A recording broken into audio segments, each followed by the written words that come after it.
So there are really two issues on finance which are really making headlines this week. So the first is around the establishment of a new global climate fund, and the second is around whether or not developed countries will be able to show that they've delivered on the financing commitments they made in the short term back in Copenhagen. So the big issues on the establishment of a fund is that we want to make sure that this time this fund will really deliver for the adaptation needs of the poorest people. So our experience, and we've just published a new report which shows that all of the existing flows of climate finance are tending to go towards bigger emerging economies, and they're going for mitigation.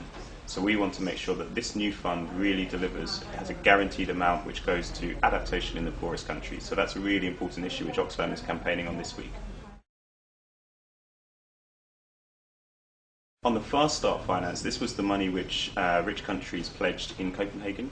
They pledged $30 billion over 3 years between 2010 and 2012. And of course, developing countries are now starting to ask rich countries, where's the money? How can you show us that it's really been delivered, that you kept your promise? So one of the really critical things that we need to see between now and Cancun at the end of this year is that rich countries can show that the money which they put on the table really is new money.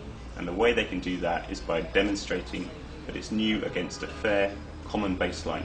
So this means that they need to be able to show that their money is in addition to the promises which they made in the past on development aid.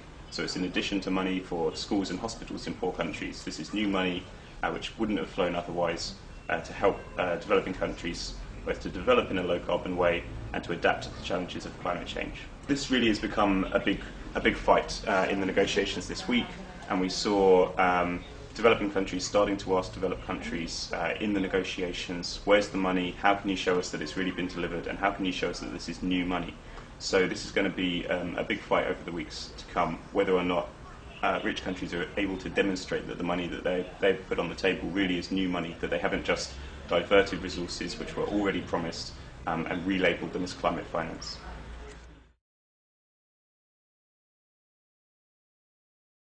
So Oxfam have been campaigning for some years to find new sources of the money. So these would be sources which wouldn't come from taxpayers in rich countries who are already squeezed by the economic crisis.